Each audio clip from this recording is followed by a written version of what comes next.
বন্ধুরা, কুকিং অর্পিতাতে আপনাদের সবাইকে স্বাগত জানাই। আশা করি আপনারা সবাই ভালো আছেন। আমি আজকে বানাচ্ছি দোকানের মতো পারফেক্ট গোলাপজাম। দেখতে থাকুন আমার রেসিপিটা আমি কিভাবে বানাই। যদি আমার এই রেসিপিটা ভালো লেগে থাকে তাহলে আমার চ্যানেলে লাইক, শেয়ার, কমেন্ট ও সাবস্ক্রাইব করে দেওয়ার অনুরোধ রইল। আমি নিয়েছি 250 গ্রাম খোয়া। এটা কিন্তু খুব সহজে মিষ্টি দোকানে আমি পেয়েছি। আমি এবারে এটাকে গ্রেট করে নেব। আমি একটা গ্রেটার নিয়েছি, আমি গ্রেটারের সাহায্যে আমি কিন্তু গ্রেট করব।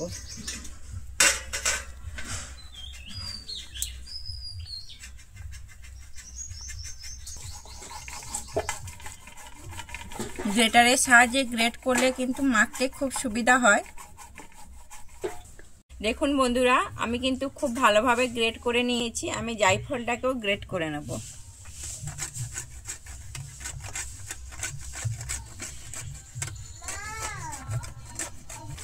আমি কিন্তু জায়ফলটাকে আমি গ্রেট করে নিয়েছি। আমি এরপরে নিয়েছি আমি একটু চিনি নিয়েছি, আর আমি 3টে এলাচ নিয়েছি। চিনির সঙ্গে এলাচটা কিন্তু পেস্ট করলে খুব সুন্দর পেস্ট হয়। আমি এবারে এটাকে আমি পেস্ট করে নেব। আমি এলাচ আর চিনিটাকে কিন্তু খুব সুন্দর আমি গুঁড়িয়ে নিয়েছি। আমি এরপরে দিয়ে দিচ্ছি।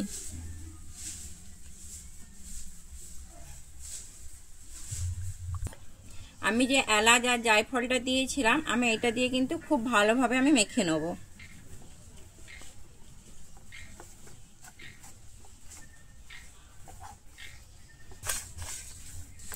এটাকে কিন্তু খুব ভালোভাবে কিন্তু মেখে নিতে হবে।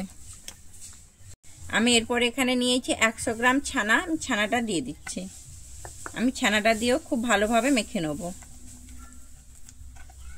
আমি ছানাটা কিন্তু খুব ভালোভাবে ফাটিয়ে নিয়েছি। আমি এরপরে উপর থেকে দিয়ে দিচ্ছি গুঁড়ো দুধ। আমি এখানে 50 গ্রাম গুঁড়ো দুধ ব্যবহার করছি। আর দিয়েছি কর্নফ্লাওয়ার। আমি এখানে 2 চামচ কর্নফ্লাওয়ার ব্যবহার করছি। দিয়ে আমি আবারও খুব ভালোভাবে মাখিয়ে নেব।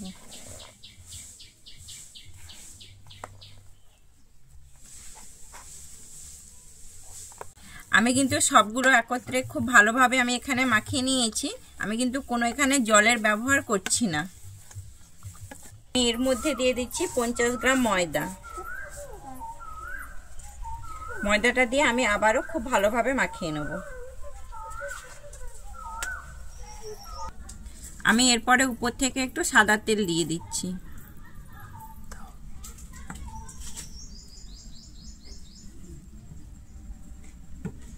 দিয়ে আমি আবারও খুব ভালোভাবে মাখিয়ে নেব।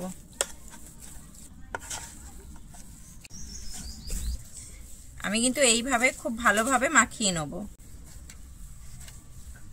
আমি এটাকে খুব ভালোভাবে মাখিয়ে নিয়েছি। আমি এরপরে এটাকে কিন্তু আধ ঘন্টার জন্য ফ্রিজের মধ্যে রেখে দেবো। এটা কিন্তু ফ্রিজে রাখলে খুব ভালো হবে, আর ঠান্ডা হলে কিন্তু জিনিসটা খুব ভালো হয়। আমি এবারে আধ ঘন্টার জন্য আমি এটাকে ফ্রিজে রেখে দেবো। আমি ততক্ষণে মিষ্টির রসটা বানিয়ে নিচ্ছি। একটা পাত্র বসিয়েছি, আমি পাত্রতে জল দিয়ে ভালোভাবে ফুটে উঠেছে। আমি এরপরে আমি চিনি দিয়ে দেবো। আমি কিন্তু 300 গ্রামের মতো এখানে চিনি দিচ্ছি।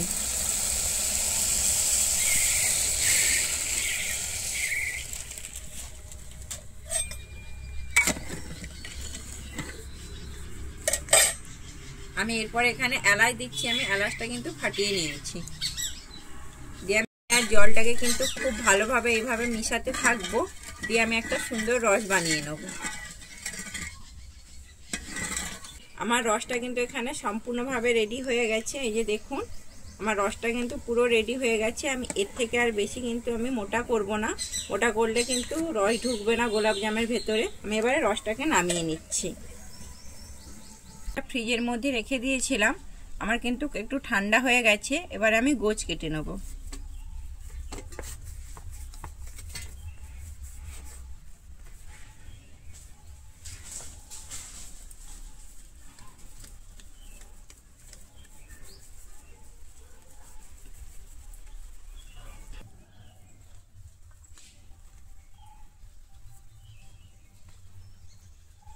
আমি এইভাবে কিন্তু পুরো গোছটা কেটে নেব আগে।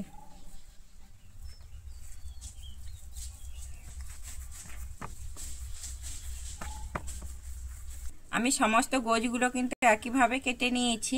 আমি এরপরে এর ভেতরে আমি নকুলদানা এখানে নিয়েছি, একটা করে নকুলদানা দিয়ে দেবো।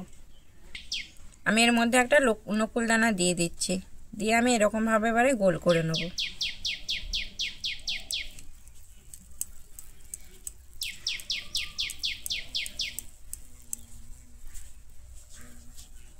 ভালোভাবে গোল করে নিয়েছি, আমি এইভাবে কিন্তু প্রত্যেকটা করে নেব।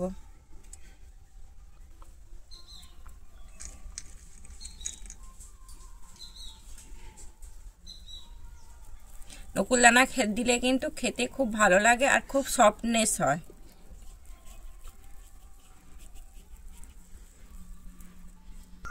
আমি উনুনে কড়া বসিয়েছি, আমি কড়াইতে সাদা তেল দিয়েছি, আপনারা চাইলে এটাকে ঘিও ভাজতে পারেন। তেলটা কিন্তু আমার গরম হয়ে গেছে, এটা একদম হালকা তেলে কিন্তু ছাড়তে হবে। আমি তেলটাকে এবারে নামিয়ে নেব। আমি নামিয়ে নিয়েছি, এরপরে আমি এক এক করে ছেড়ে দেবো।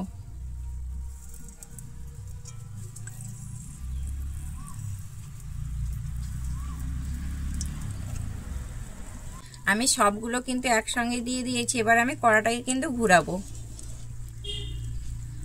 যাতে না তলায় লেগে যায়। এভাবে ঘুরালে কিন্তু তলায় আর লাগবে না।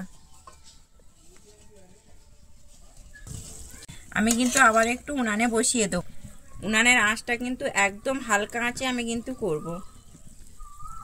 আমি কিন্তু কড়াটাকে আবারও আমি নামিয়ে নিচ্ছি, নিয়ে আমি কিন্তু আবারও ঘুরাচ্ছি। আমি কিন্তু উনুনে 1 মিনিটের মতো কিন্তু আমি বসিয়েছিলাম।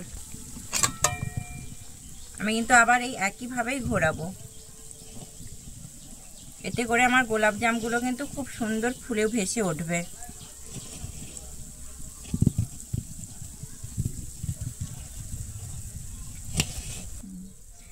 আমার কিন্তু যতক্ষণ না ভেসে ওঠে আমি কিন্তু ততক্ষণ এইভাবে ঘোরাতে থাকবো।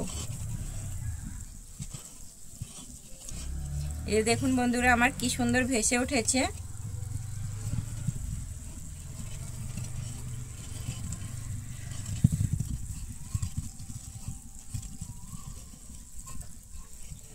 আমি এরপরে আবারও উনুনে বসিয়ে দেবো। আমি উনুনে বসিয়ে দিয়েছি, এবারে কিন্তু আমি হালকা আঁচে আমি এটা ভেজে নেব। আমার ভাজা হয়ে গেছে, আমার কালারটাও হয়ে গেছে। আমি এবারে এগুলো রসের মধ্যে ফেলে দেবো একটা একটা করে তুলে। আমি রসটা তো আগেই করে রেখেছিলাম, আমি রসের মধ্যে এবারে দিয়ে দিচ্ছি।